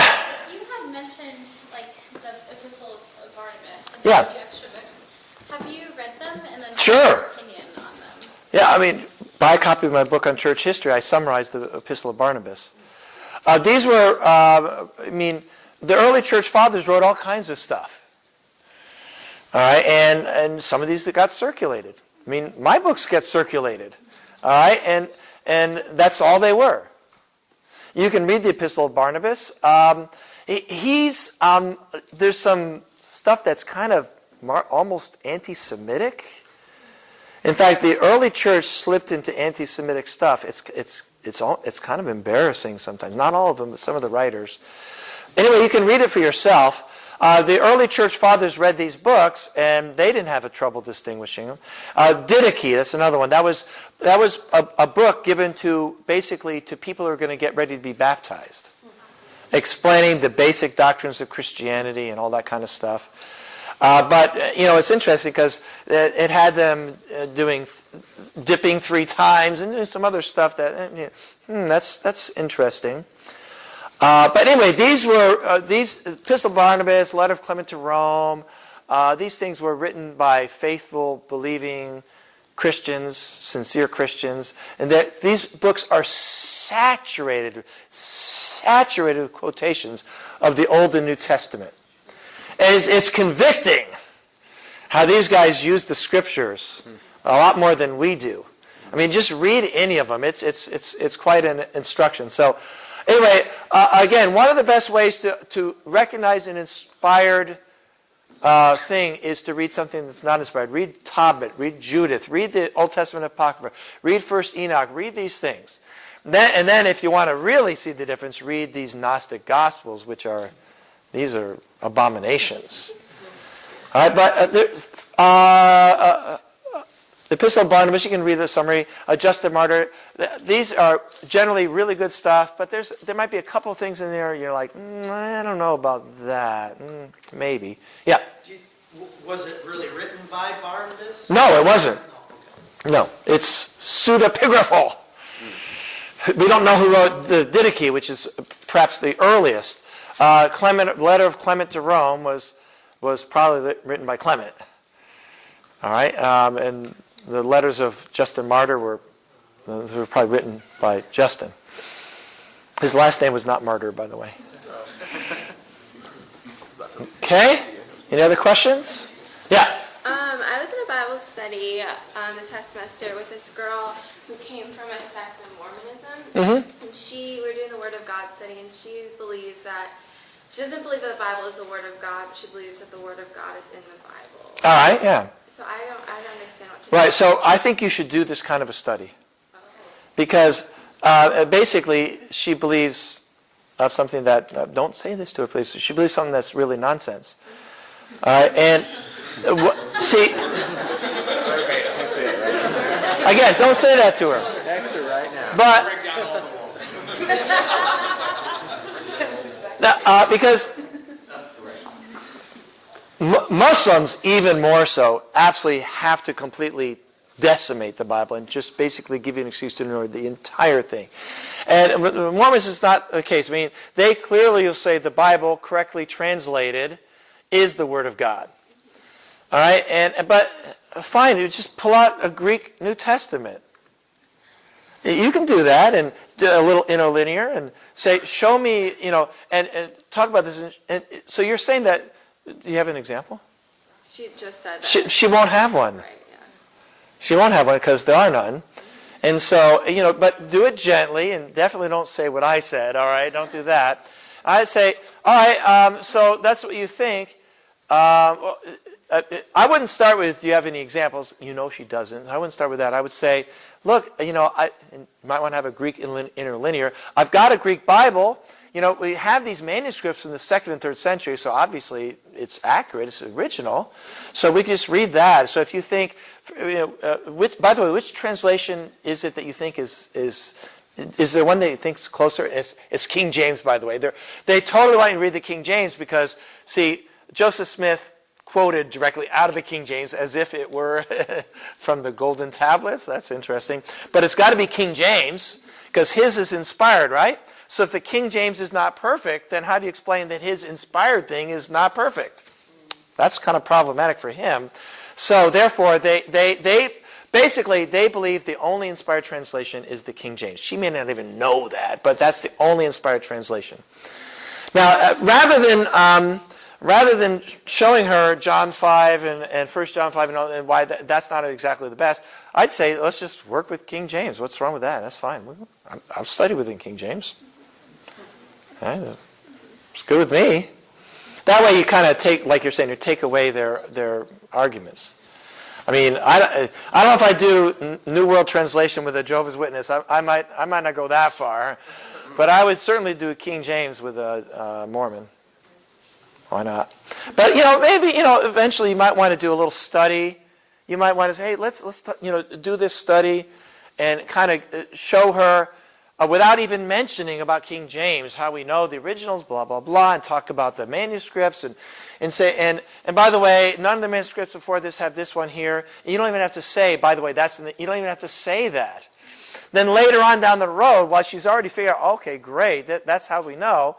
Later on down the road, when this thing that's in King James, she's already figured out it works, she'll go, oh, yeah, okay, that makes sense, yeah. So I agree with what you're saying there. Is when you can, try not to force stuff down people's throat. Do not use the tone. Often I've been using the tone today that you don't want to use that tone. Yeah. Please. Yeah. I took a class at KU just called Christianity, and it's just a basic overview of everything. But my teacher referenced like a Q for the gospel. Yeah. Here's the idea. First of all, it's pretty clear that none of the gospel was written, say, in the first 10 years. Probably not. Okay. Now, I believe there's an excellent chance Mark was written in the 40s. Certainly by the 50s. That's my opinion. And people always want to push it back as far as possible, including Christian scholars. I don't know why they'd want to do that. So there was an oral tradition, and the gospel was passed around by apostles and inspired teachers. Okay? And then, more likely than not, Mark was written down before Matthew. It's not for sure. More likely. And then Luke and then John. But, we can't say for sure. But the thing is, so people have speculated that there are other written sources that were used. Well, maybe there were, maybe there weren't. But we don't know. But people build whole theories on this. So they're trying to say, you have to understand, these are people who don't believe that God exists and the Bible's inspired by God. So, people who have a presupposition the Bible's not inspired by God, they're working from a presupposition that's just flat wrong. All right, so was there a document that they call Q, which is the theoretical source from which Mark drew? And therefore, Matthew drew from Mark and Q. You get that? So the additional stuff in Matthew comes from Mark and Q. I don't know. It doesn't matter. But these are highly speculative things. Highly speculative. They don't mention that. These scholars and other people, they talk as if Q is a real thing or something like that. You want to know how much evidence there is that this document existed? None. Were there documents written, were there written records or stories about the gospel of Jesus before Mark? Probably. I mean, how could nobody have written? I mean, surely somebody did. Right? So, we're arguing from lack of knowledge. All right. Did Matthew himself have one of these documents in front of him when he wrote? I have no idea. He might have, he might not have. What about Mark? I don't know. I'm pretty sure, though, that Matthew did not have Mark in front of him. I think Matthew had Mark in his mind, but not in front of him. Because if he had Mark in front of him, then they would have been more similar. Okay? So that'd be my guess. So I certainly wouldn't waste any time trying to prove that there was no document Q. There's no reason to. So this is speculative stuff created by these guys who are trying to write THDs and get doctorates, and they have to have something controversial. All right? It just doesn't really change very much. So, no, there was no document called Q. Clearly there wasn't. I don't think they would have called it Q. But were there other recordings, written records of the life and times of Jesus? Probably. Did Mark use an actual written source, or was it entirely the oral tradition in his own memory? I don't know. All right. I have one more question. Yeah. So you said it's worse to add to the Bible, and then we have the Catholic Bible, and they've added, I think, 5 extra books. So, A lot more than 5. Okay, so what's acceptable as far as adding, if it's from early manuscripts, or is there a certain? There's nothing to be added. But what about those books in the Catholic Bible? Well, that's the Apocrypha. Okay, those are additions to the Old Testament. I kind of alluded to that already. Remember I talked about how... All right, sorry about that. The Jews never included that in their canon of scriptures. Never. It was the Christians who tried to pull some well-known Jewish writings into the Jewish Old Testament, Hebrew Old Testament. They shouldn't have done that. But by the 3rd century, it was very common. By the 4th century, it was accepted as if it was no big deal at all to quote from, especially Wisdom and Ecclesiasticus and these books that we call the Old Testament Apocrypha. Okay, but are any of them inspired? There's some I'm sure are not inspired. There's some that might be, and maybe 1 or 2 possibly. It doesn't really matter. All right. Let's say, for example, that First Maccabees was inspired. All right. Fine.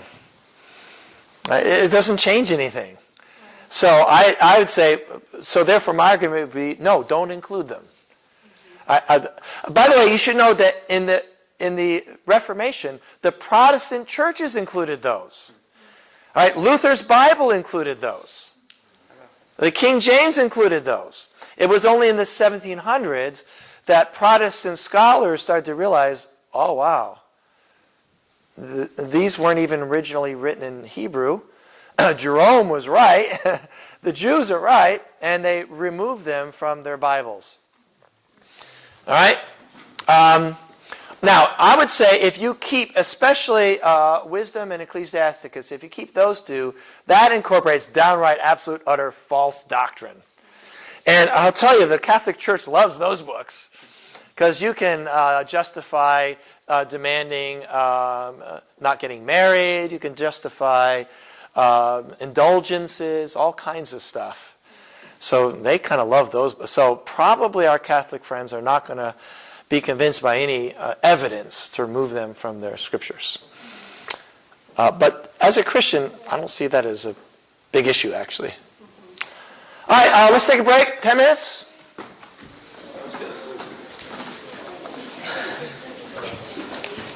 All right, how much more do I have to go here? Okay.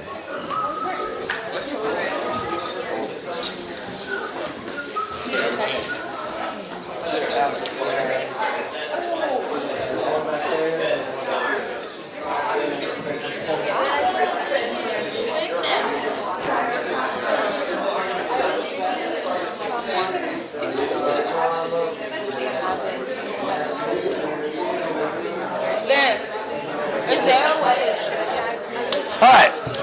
Okay, so you've got the Jewish teachers that determine which books would be Old Testament. Right. And the Christians determining the books of the New Testament. Right.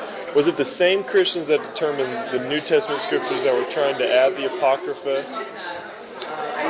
Nobody was trying to add the Apocrypha. What it was is, in a very, very gradual process that's hard to delineate, as we're heading into the 3rd century, it became quite common for preachers and teachers to use those writings. Gotcha. The reason they did is because they were in the Septuagint.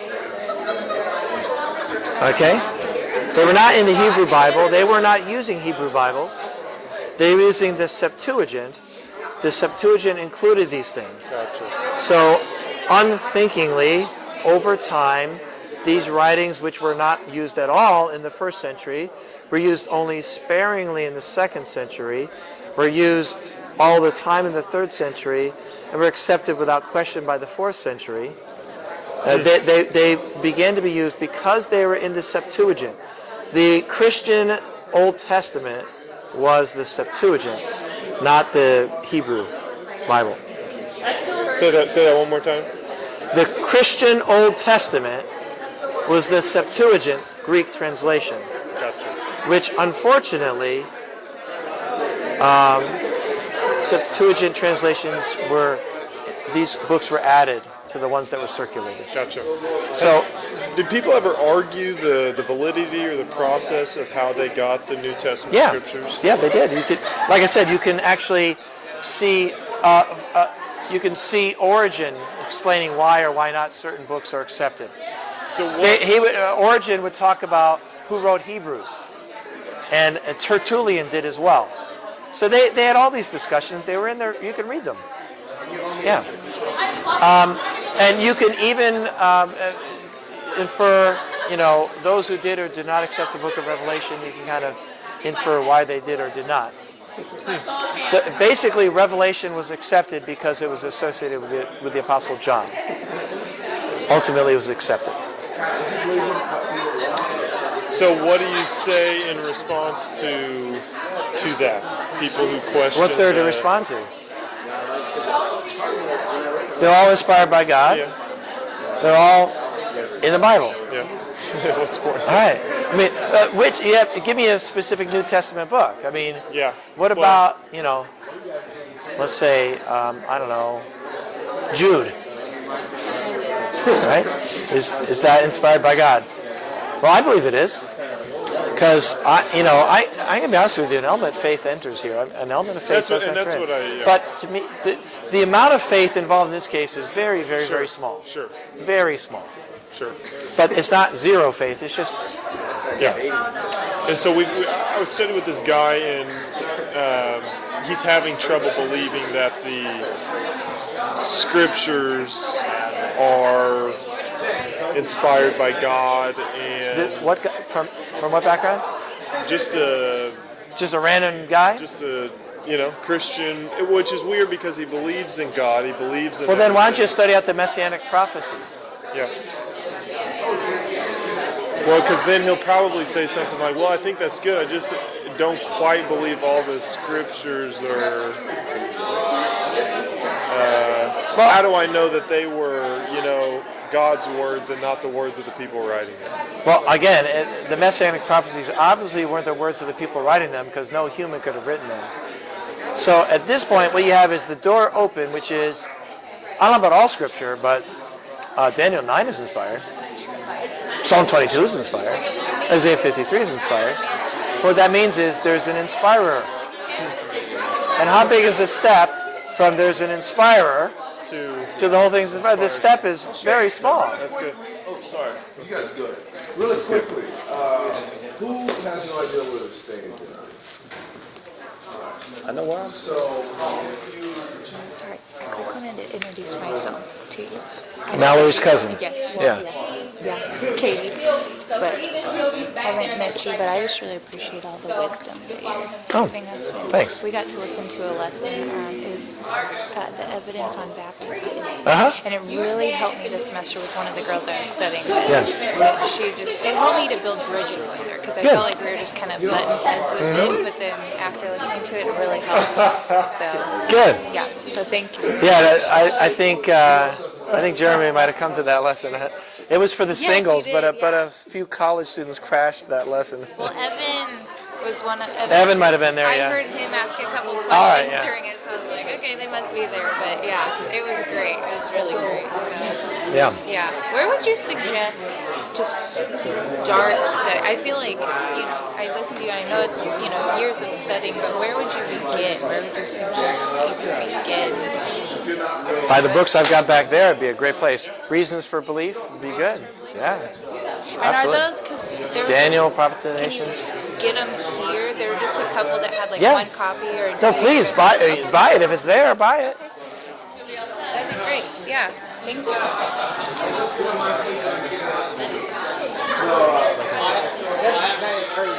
I'm going to go back. The one on history and archaeology is going to be next.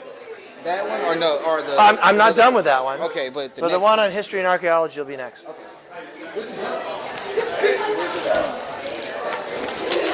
You guys want some books? Let me know.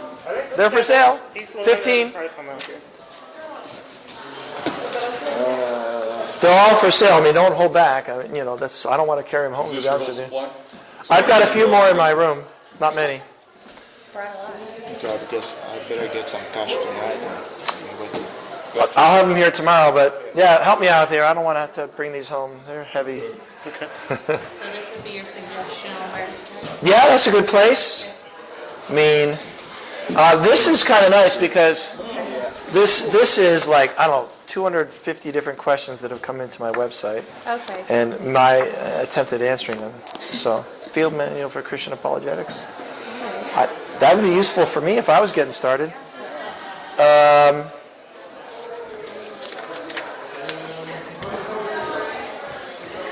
Did you hear the lesson I gave here yesterday?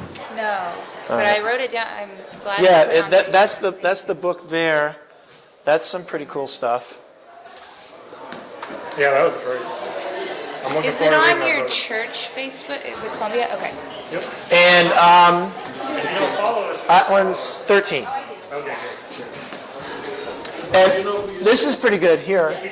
Okay. So just trying to get a general background of world religions, and we do it, from a worldview perspective to kind of help out. That's like, I don't know, probably 12 hours worth of material Wow. there. Yeah. Great. Well, those are things to get if you want. I wish they were free, but I can't. I can't do that. I'd like to give them away for free, but 15, 12, 13, 13, 13, 15, 15. I don't know. I'll make up. I don't have prices on those. I'll make it up. Those are all 10. Okay. Over there, those are all 10. I know Willie wanted some too, so we'll just Great. bring a bunch and ask her how much. Great. Thank you. You bet.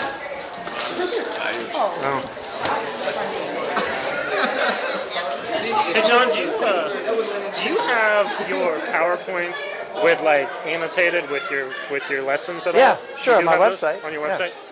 I'd like to look at that. So. Plus, you can take any of these. You can take the courses Okay. where I'm actually teaching the full version, not the partial version. Great. All right. So I need some ready here. If you want to go. so the other one that needs to come up is the one on history and archaeology in the Bible. Okay, great. Right. I'm going to use that one next. I'll get to that during this session. Try to like bring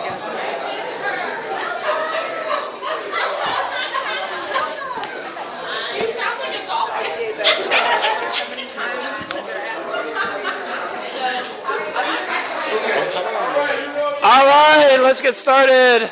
Last session. Are you guys getting low on energy yet? Oh, we're good.